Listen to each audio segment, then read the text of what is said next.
nosso destino já está traçado desde que nascemos? A morte está traçada, mas nem tudo está traçado. As pessoas temem o destino? Com razão. E a tecnologia nos liberta do destino? Em grande parte, sim. A inteligência artificial é o nosso destino agora? Não, é só mais uma máquina.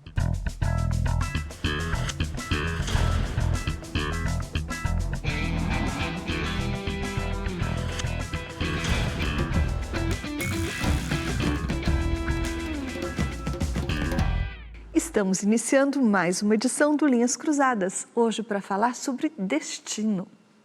Oi, Pondé. Oi, Thaís. Pondé, nós vamos ver agora uma reportagem que mostra pessoas que não apenas acreditam no destino, mas acreditam também que é possível prever o destino. Vamos ver.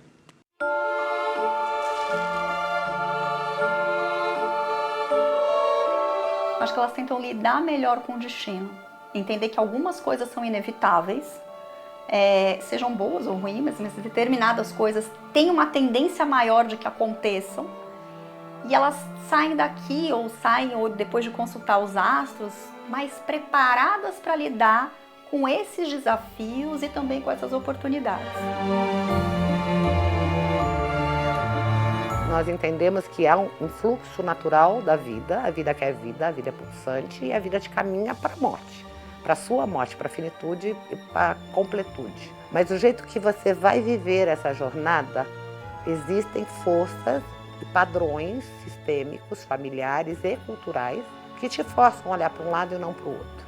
Então a constelação vai ajudar você a ser livre na jornada para seguir o seu destino. A partir do momento que a gente vem ao mundo e começa a fazer as nossas escolhas, aí eu acredito que esse destino, ele pode ser alterado de algumas formas, sabe? Nem sempre você consegue mudar completamente a sua situação de vida, mas você consegue grandes melhoras e grandes mudanças também. Então, quem olha os búzios vai te dar um caminho que você pode escolher fazer ou pode escolher não fazer. Laurel will hug you, orchids divine, still I finally chose an American Beauty Rose. São várias as formas de adivinhar o futuro, ou melhor, guiar. O jogo de búzios, ele é um desses métodos divinatórios que a gente tem, de oráculos, que a gente usa nas religiões de matriz africana. Não é só ter o dom, tem muito estudo por trás. E são várias correntes e métodos para, de alguma forma, tentar ser mais assertivo nos próximos passos. Ela vai ter uma base matemática e ela vai utilizar também a linguagem simbólica dos nossos dramas humanos, das nossas grandes questões existenciais, que foram projetadas no céu em forma de mitos, deuses, deusas e animais mágicos, que a gente projeta ali no céu e a gente passa a fazer medições para entender o nosso passado, dar significado ao nosso passado, entender o nosso presente e projetar o nosso futuro. Essa terapeuta usa a constelação familiar para atender os anseios da alma. Ela usa bonecos que são posicionados pelo cliente e como ele coloca a peça, é aí que está o fenômeno. Existe uma leitura diferente de cada forma que os bonecos se encontram na mesa, para entender como o cliente se relaciona com uma família e por que ele tem certos problemas. A constelação não faz nada, quem faz é o indivíduo. Mas ela vai te dar a possibilidade de perceber e tornar consciente aquilo que você... vai te dar olhos na jornada, né? Aquilo que você não vê vai ficar óbvio. Quando eu vejo, faz sentido. Não há mágica. Se houver mágica, se você encontrar nas suas perambulâncias aí alguma mágica, me chama. Eu vou estar a primeira da fila.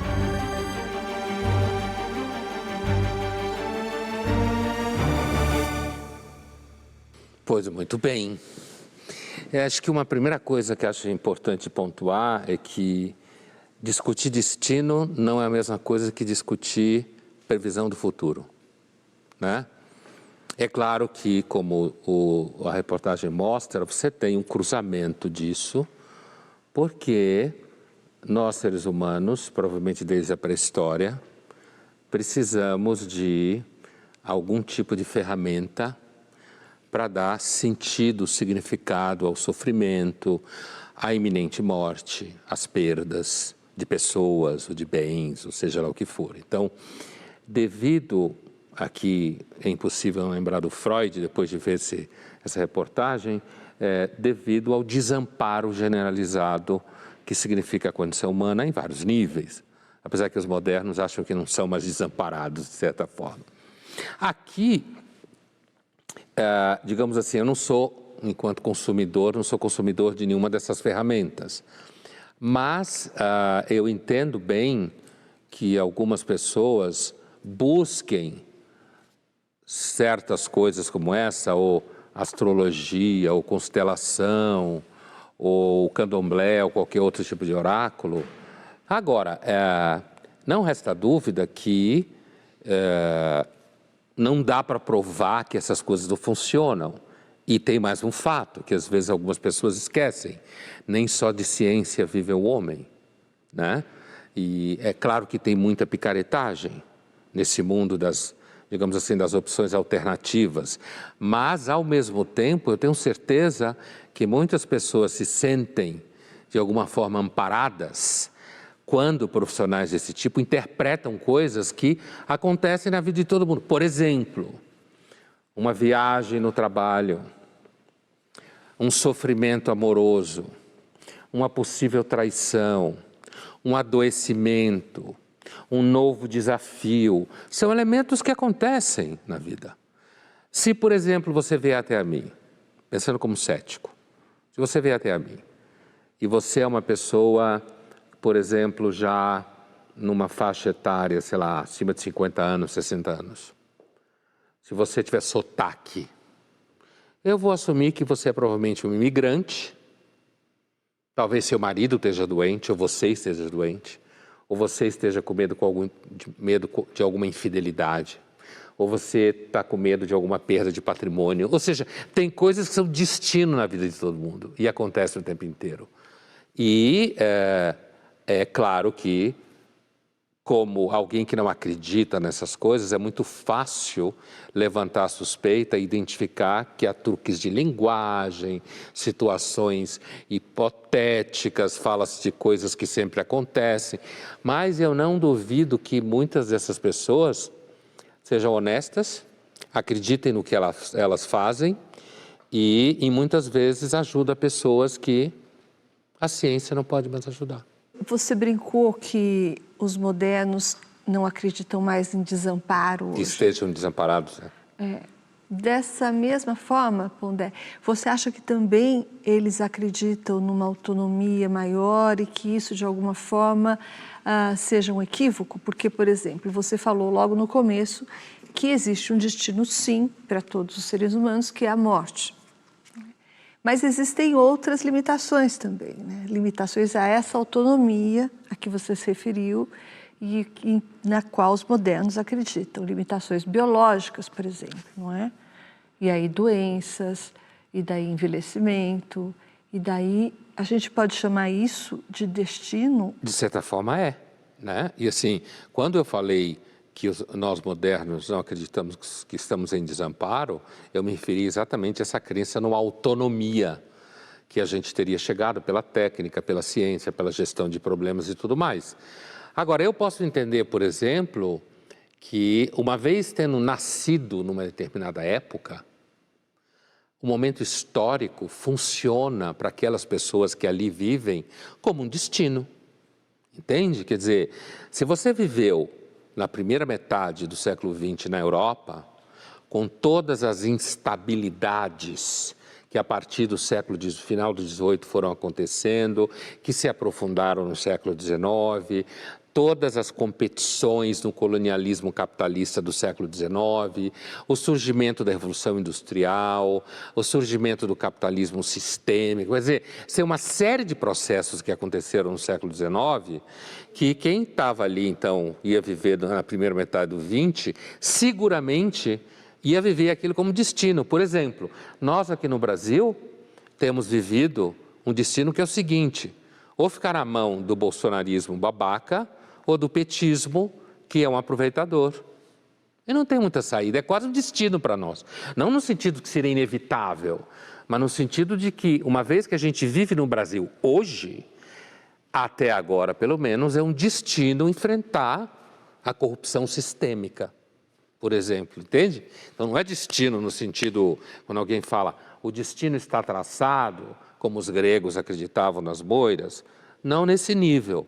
Mas existem sim certas camadas, por exemplo, a família que você nasceu. Isso pode se caracterizar num certo conjunto de traumas, comportamentos, frustrações, ou o contrário, experiência positiva de generosidade, de tranquilidade material. De certa forma, isso vai ser um destino também. Então, todos esses destinos juntos, o biológico, o histórico, o político, de alguma forma, vão estreitando a sua esfera de autonomia. Sim. Você escolhe no meio disso tudo, né? Da geografia na qual você nasceu. É claro que se você tiver condição material, você pode sair daquela geografia, né? Mas eu acredito que grande parte das pessoas que vivem na região subsaariana, no Saara, não consegue sair daquela geografia. Ou seja, não conseguem escapar do seu destino. Não consegue escapar do destino de ter nascido lá. Assim como muita gente pode dizer que durante muito tempo nascer mulher é um destino que implica num certo conjunto de elementos. Assim como nascer homem é um destino no sentido de que tem que ir para a guerra. Certo?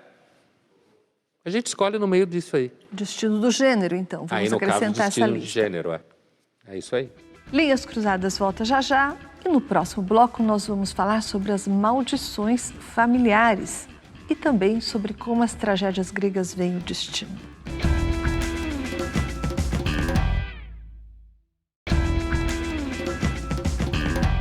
Estamos de volta com o Linhas Cruzadas, hoje falando sobre destino.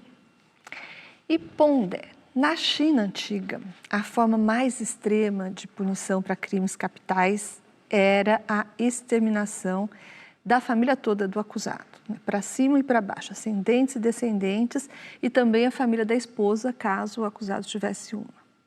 E ainda hoje, na Coreia do Norte, vigora a lei que permite exterminar, aniquilar, executar os parentes, os filhos e as 3 gerações de um acusado de traição política, 3 gerações.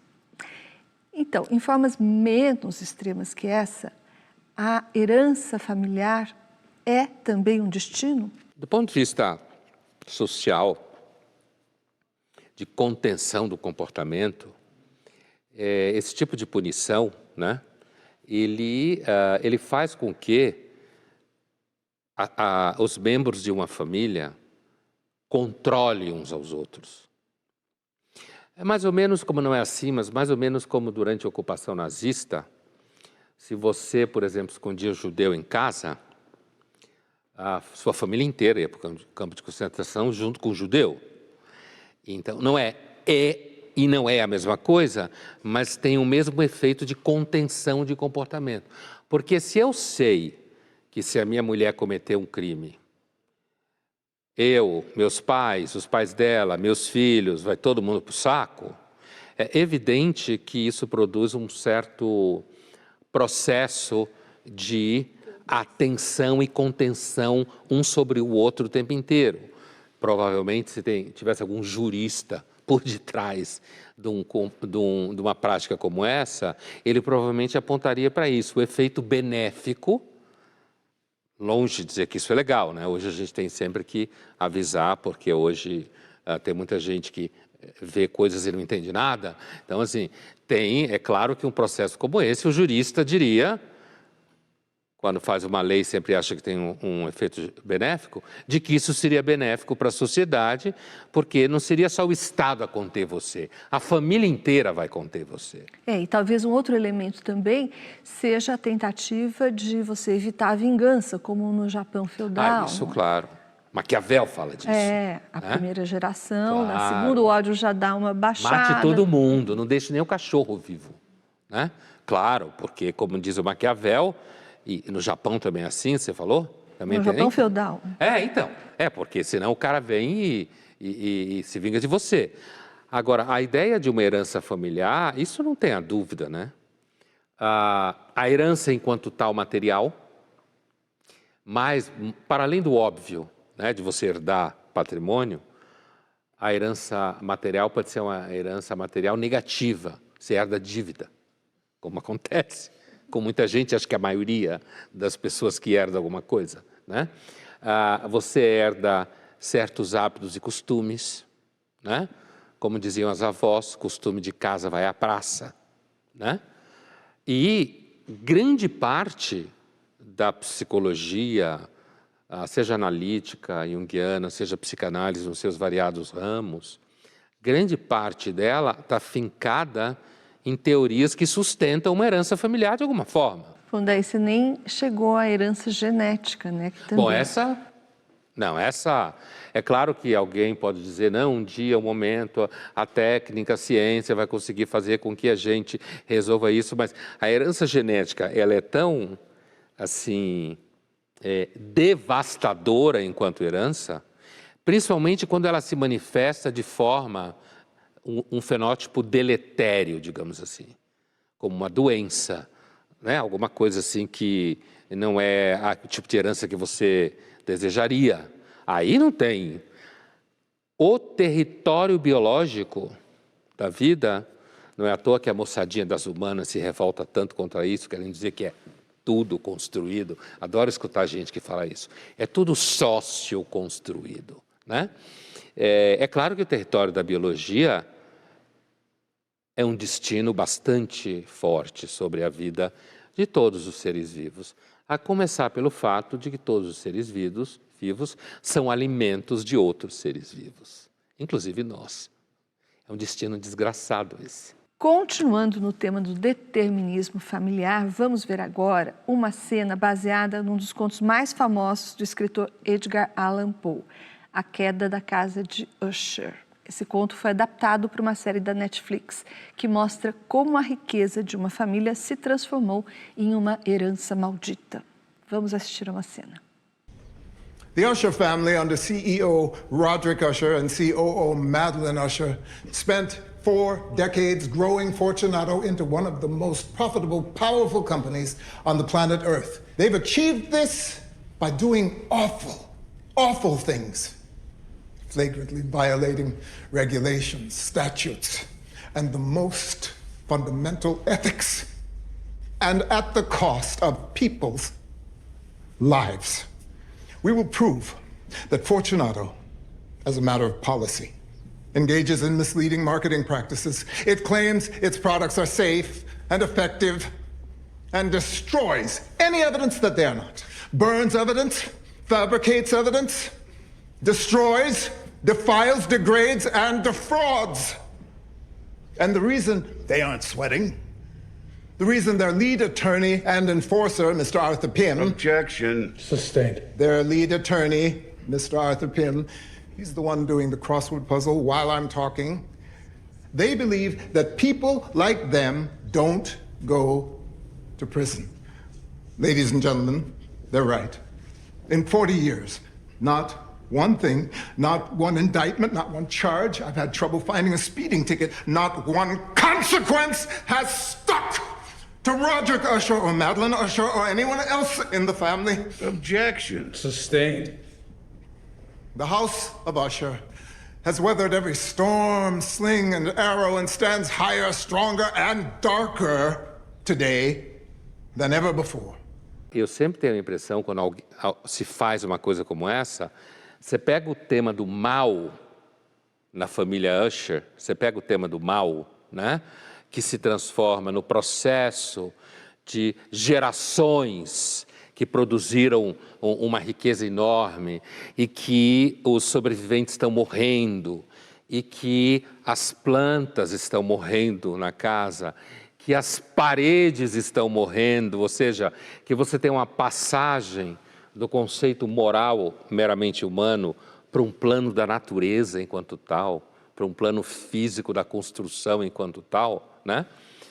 Eu acho que pessoas que fazem esse tipo de adaptação, que transformam a família Usher numa espécie assim, de família envolvida nos escândalos dos painkillers, dos analgésicos e opiáceos americanos, eu acho que no fundo eles acham que nós somos todos incapazes de entender uma história do século XIX do Edgar Allan Poe. Eles acham que a gente não entende. Mas a ideia de que o mal praticado por várias gerações acaba se transformando numa espécie de doença que assola corpos, tijolos, janelas, árvores, todo tipo de planta, certo? Que deixa todo tipo de matéria viva, ou pedra, que não é matéria viva, numa fronteira, numa espécie de catalepsia, meio vivo, meio morto, não é nem morto, nem é vivo, e ainda uma aura, inclusive, de transgressões do tipo incestuosa e tudo mais. Se isso pode virar a pergunta, se a gente pegar o conto, não essa série horrível, se a gente pegar o conto e se perguntar o que isso teria a ver com destino, é uma ideia antiga, né? Que, aliás, é típico do terror gótico, né? Do 19. No 19, super arrogante com a sua modernidade, trazer à tona ideias que têm a ver com o período anterior à modernidade, como a maldição familiar, como a ideia de que o mal praticado pelos seus ancestrais pode se transformar na sua genética, certo? Entrar na sua genética, no seu corpo, no material à sua volta. Isso é típico do terror gótico. É uma das características desse tipo de literatura. E a pergunta é, quer dizer então que o fruto não cai longe da árvore? Quer dizer então que eu trago comigo heranças da minha família? Hoje em dia, tem até gente que lida com isso, sabe, Thaís? Assim, essas pessoas que consideram, vou dar um exemplo, ainda que provavelmente não pensam dessa forma, gente que acha que todo branco no Brasil ou nos Estados Unidos é a priori responsável pela escravidão, a priori, tem esse tipo de ideia. Século XIX. Mas provavelmente nem sabe. Pondé, as tragédias gregas, elas mostram os homens e as mulheres dominados pela contingência, né? O acaso é sempre lá o senhor da história. Mas, ao mesmo tempo, elas também mostram a incapacidade do homem de escapar da sua sina. Então, as tragédias gregas, elas apostam no acaso ou no destino, afinal? Olha, Thaís, assim, primeiro de tudo, há que dizer que os heróis trágicos, eles não aceitam o destino no sentido de serem meramente resignados. O valor da virtude do herói trágico é, em sabendo que não tem nenhuma chance de vencer, ou seja, que o destino vai se impor, a forma como ele reage a isso. É aí que está a virtude dele. Né? No sentido de, por exemplo, um soldado que mesmo sabendo que a batalha está perdida, não se acovarda. Esse é o sentido, digamos, da virtude trágica dos heróis e heroínas gregos. Agora, a relação entre destino e acaso, na tragédia grega, é porque, em sendo cego o sentido da vida, isso é um destino. Porque é cego. Certo? Então, você está submetido ao fato de que nada que acontece na sua história como um todo faz sentido. Então, a contingência é um destino. A contingência, como se diz inclusive na tragédia Équila, a contingência reina cega sobre todas as coisas. Certo? Mas, ao mesmo tempo, o mundo grego, isso também vai aparecer em peças como Édipo Rei, vai aparecer em peças como Antígona, como Agamenon, por exemplo, né? Na chamada trilogia da Oresteia. Também existe um outro tipo de destino, que é aquilo que os gregos chamam de miasma, que é parecido com a história do Edgar Allan Poe, que quando um ancestral faz alguma coisa, os descendentes todos são arrastados por isso. Isso é o que os gregos chamavam de miasma. Você nasce contaminado com aquilo que o seu ancestral faz e você não vai conseguir escapar disso. Mas, de novo, o modo como você enfrenta o seu miasma é que dá a espessura da sua virtude pessoal. Entendeu? Mas é isso. Na tragédia grega, o destino é cego.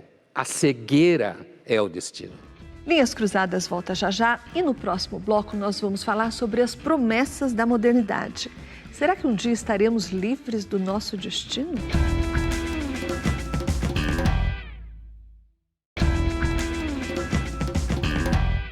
Estamos de volta com Linhas Cruzadas, hoje para falar sobre destino. E agora nós vamos ver uma cena do filme Incêndios, de 2010, uma livre adaptação da tragédia de Édipo. A gente vai ver a cena em que um dos protagonistas descobre que engravidou a própria mãe. Je vous ai reconnu. Vous ne m'avez pas reconnu. C'est un miracle magnifique. Je suis votre numéro 72. Cette lettre vous sera remise par nos enfants. Vous ne les reconnaîtrez pas. Parce qu'ils sont beaux. Mais eux savent qui vous êtes.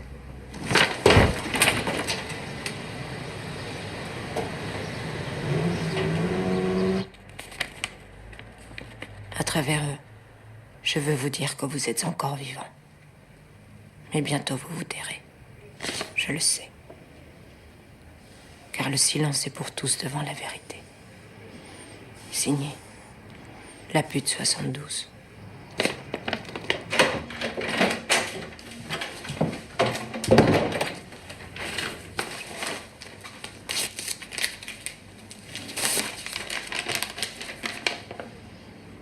Je parle au fils.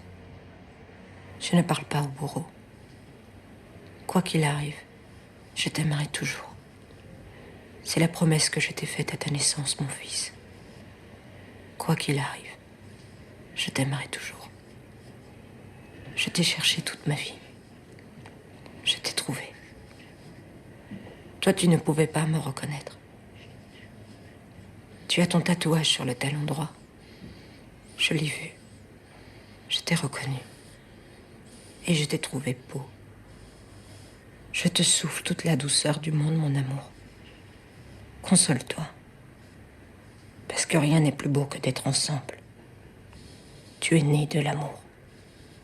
Ton frère et ta sœur sont donc aussi nés de l'amour. Rien n'est plus beau que d'être ensemble. Ta mère, Nawal Marwan, prisonnière numéro 72. Essa situação em que o filho dela a violenta, ela é uma prisioneira e, na realidade, ele não sabe que ela é a mãe dele, certo? Portanto, você tem exatamente o incesto como no Édipo. Apesar de que no Édipo não é uma situação de estupro, digamos assim, de forma nenhuma. Porém, o que a adaptação captura, primeiro é a violência da situação, né? E depois é o fato de que, assim como ele estava cego no que ele estava fazendo, certo? O Édipo também estava cego no que ele fez. Porque quando ele mata o pai, ele não sabe que é o pai. Édipo. Édipo rei. Quando ele mata o pai, ele não sabe que é o pai. Quando ele casa com a mãe, a Jocasta, o pai Eulaios, quando ele casa com a Jocasta, ele tampouco sabe que ela é a mãe. Tampouco ela sabe que ele é o filho, certo? Mas o Édipo, ele vai ao oráculo e o oráculo diz para ele o que vai acontecer. O problema do Édipo rei é que ele acha que quem é pai dele é pai, e ele acha que quem é mãe dele é mãe, por isso ele foge. E ao fugir ele vai ao encontro justamente do seu destino. E nesse filme, a violência, o tratamento que é dado às prisioneiras, por exemplo, que a gente sabe muito bem do ambiente qual na verdade, esse menino, ele segue a violência do comportamento dele, a violência do ambiente em que ele está, e ele acaba violentando a própria mãe. E engravidando. Engravidando a mãe, no caso, como o Édipo faz, né? A filha mais famosa do Édipo é Antígona, né? Mas ele tem outros com a própria mãe. Então, é muito interessante a adaptação. Primeiro, essa é uma boa adaptação. Essa é uma boa adaptação porque você tem um ambiente completamente contemporâneo, todo esse conflito do Oriente Médio e tal, e você tem uma situação absolutamente real, que é a violência contra presas e presos e presas, e no meio disso, uma história absolutamente trágica, grega, antiga, que é você incorrer num miasma monstruoso, porque com esse ato desse moleque aí, desse cara, forma-se um miasma, inclusive no fato de engravidar a própria mãe, né? Um miasma vivo. E a carta, bom, já que você já deu spoiler, eu me vejo no direito de continuar. E a carta que ela escreve, inclusive para os filhos, que é justamente romper esse miasma, não é? Esse ciclo de ódio. Ela acha que vai romper, né? Essa é a intenção dela. Inclusive, quando ela fala do amor, né? Aí entra uma discussão no filme muito comum nesses assuntos que envolvem violência e guerra, a ideia de que o amor cura isso, né? Até agora, 7-1 para a violência. O amor não conseguiu curar. Aliás, tem muita gente que justifica a violência em nome do amor à causa. Acha, inclusive, fofa. Será que as pessoas acreditam em destino? Vamos às suas perguntar para elas. Vamos ver as respostas. Eu acredito em destino, sim. Mas eu acho que ele não acontece sozinho se a gente não correr atrás daquilo que a gente quer.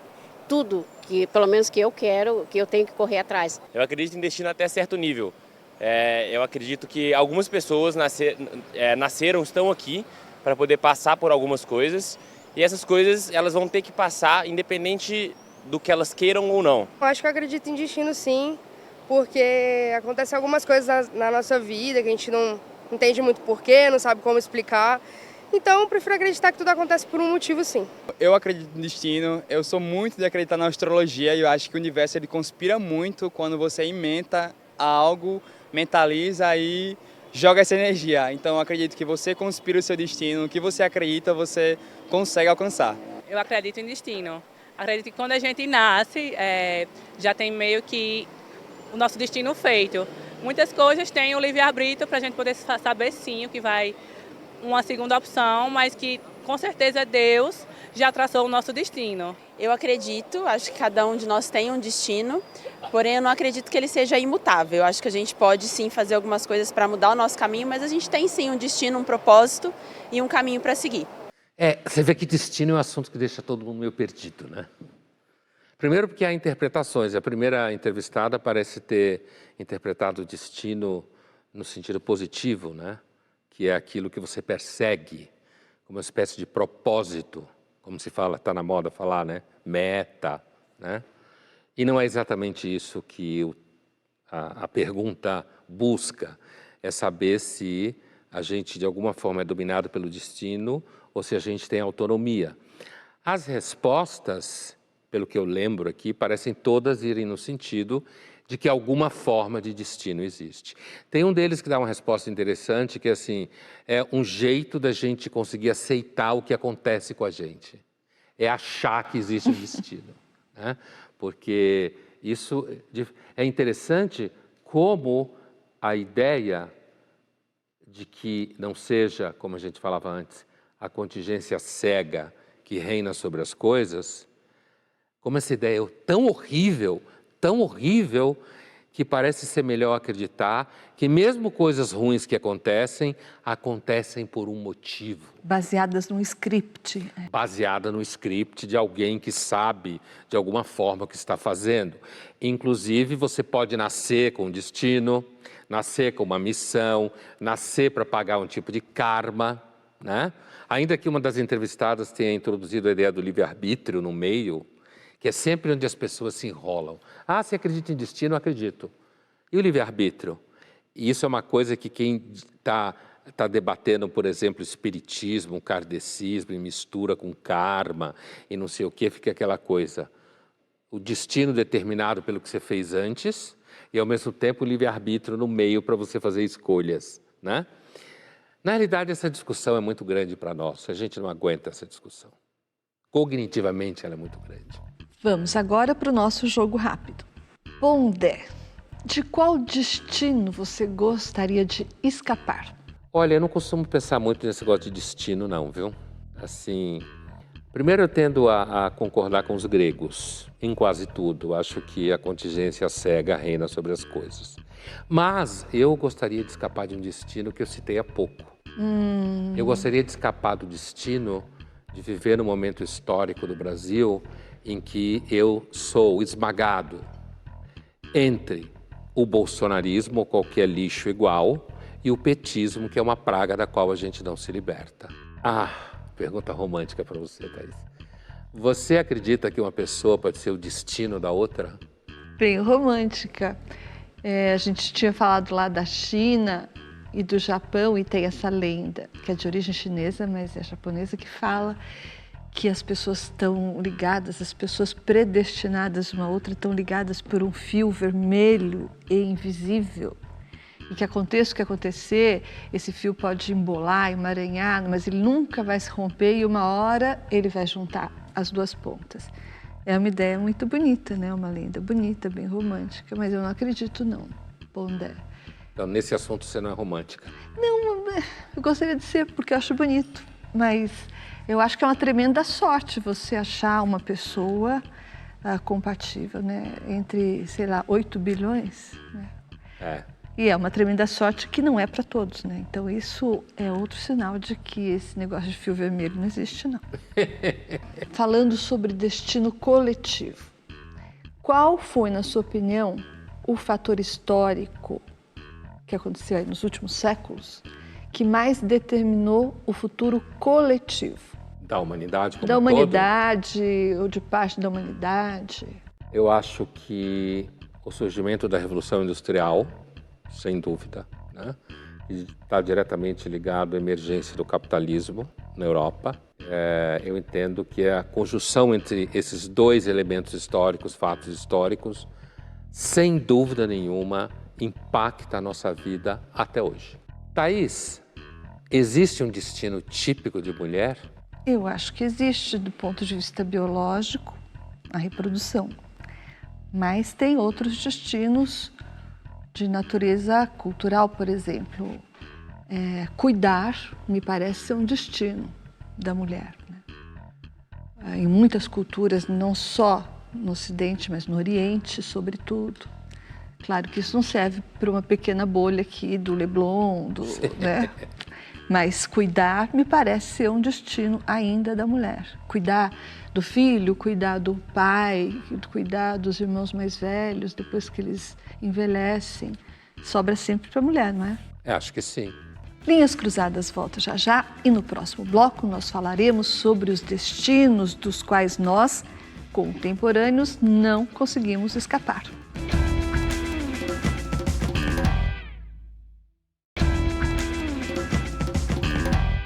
Estamos de volta com Linhas Cruzadas, hoje falando sobre destino.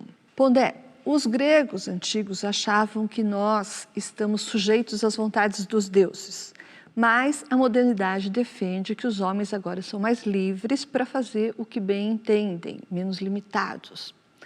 Mas, de qualquer forma, os homens contemporâneos, por causa da tecnologia, que é outro fruto da modernidade, não estão também, de alguma forma, mais aprisionados? Olha, Thaís,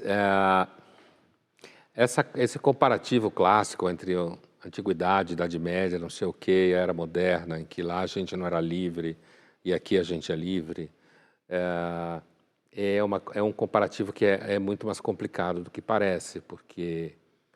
E tem a ver... Parte disso tem a ver com a questão da tecnologia que você falou. Porque na Idade Média ou na Antiguidade, se você viajasse, sei lá, 200 quilômetros, 100 quilômetros, dependendo da direção que você fosse, ninguém conhecia você, ninguém sabia seu rosto. O território geográfico como um todo não estava submetido a nenhum tipo de imposto, governo ou propriedade privada, certo? Então, nesse sentido, você era muito mais livre. Hoje, há um sistema tecnológico gigantesco que é realizado justamente, muitas vezes, ao nosso serviço, para nos entregar serviços, um pouco da linha do que fala o sociólogo Bauman, né? Quando ele diz que a gente quer ser vigiado. A gente quer ser vigiado no sentido de que a gente oferece elementos para esse grande sistema, que não é ninguém controlando, como os bobos acham que que esse grande sistema interativo de tecnologia, que a inteligência artificial entra no meio disso. Todo esse sistema, câmeras, rastros, mensagens, todo o sistema de tecnologia que faz com que, com um clique, um juiz possa tirar tudo que você tem na vida e você leve 3 anos, quem sabe, para provar, e gastando muito dinheiro para provar que ele não estava certo, sei lá, ou mais do que isso, 30 anos.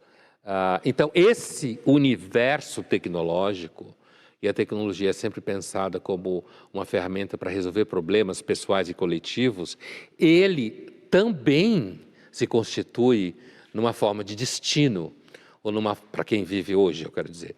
E numa forma de destino, por exemplo, se você pegar a geração de jovens, que alguém que esteja, sei lá, com 15 anos, agora 14, sei lá, um pouco mais, será um destino dessa pessoa, seguramente, muito provavelmente, terá que se submeter ao mundo digital. Então, eu entendo que não há dúvida que a gente é mais autônomo, a gente pode pegar um avião em Paris e vir jantar em São Paulo, de manhã em Paris, vir jantar em São Paulo, portanto, aí a gente tem uma experiência de liberdade dentro de mobilidade, é claro, para quem tem dinheiro, quem não tem esse tipo de liberdade, mas, ao mesmo tempo, você tem que, por causa do mundo digital, tem que estar ligado o tempo inteiro, tem que dar conta de um monte de coisa, estar ocupado o tempo todo com isso, estar preocupado com as consequências digitais do que você faz. Então, quando eu ouço alguém dizer assim, não, porque a modernidade deixou o homem livre,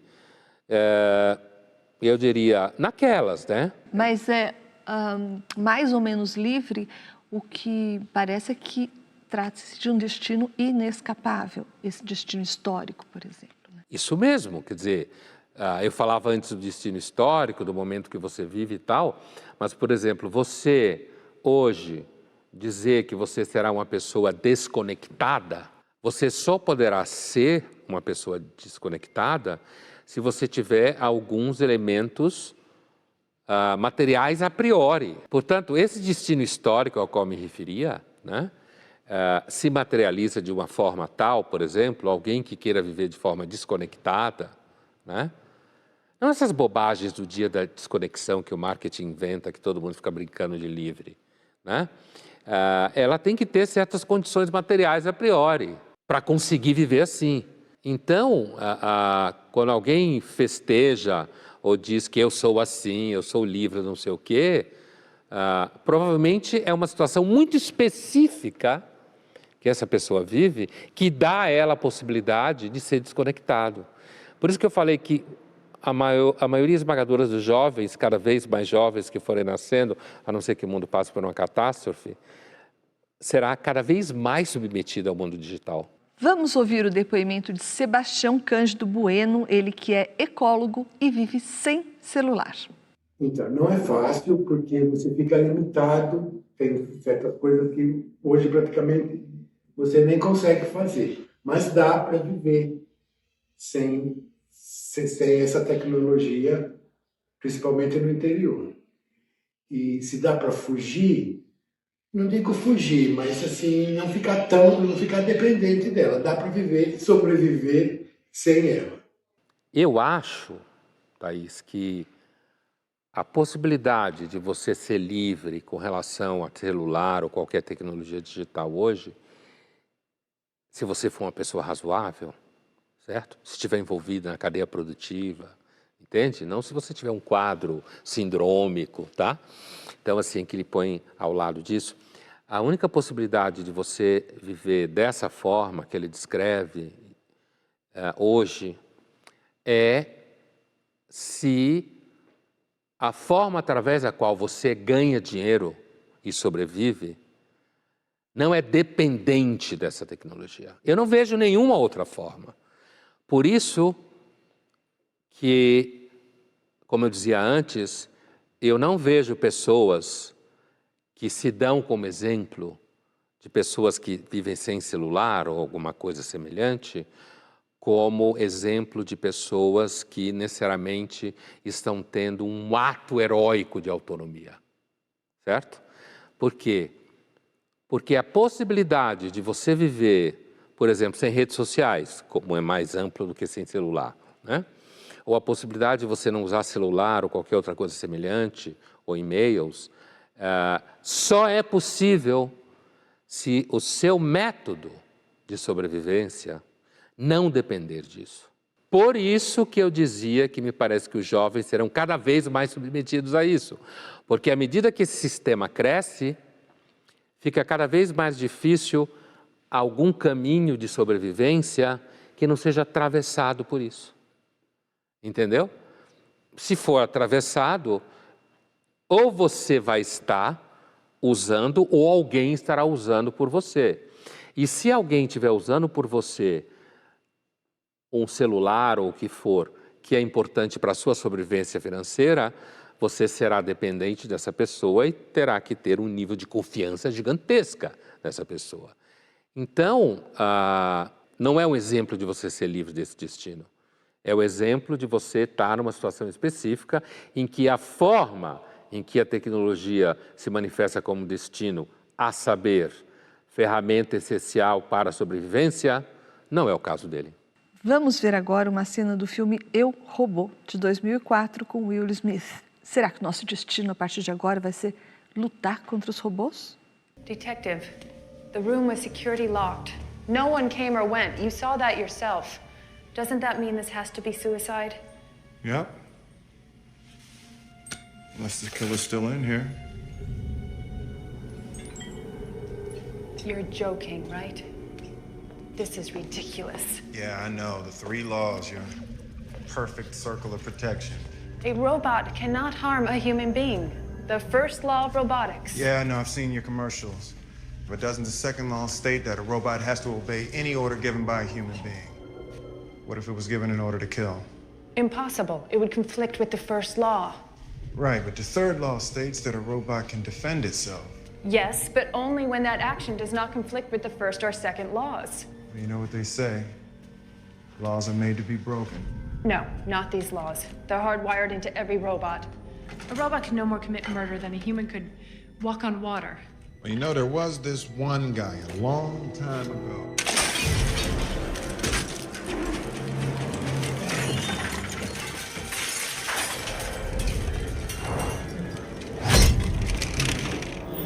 Stay back! Calm down, Detective. The only thing dangerous in this room is you. Deactivate. Look, it's fine. What you're looking at is the result of clever programming, an imitation of free will. It's nothing more. Well, let's do an imitation of protecting our asses. Don't be absurd. You were startled by a jack-in-the-box. Deactivate! Let him go. It's not going to hurt us. I gave you an order. He's not listening right now, lady. Vicky, seal the lab! No, Vicky, leave the... Command confirmed.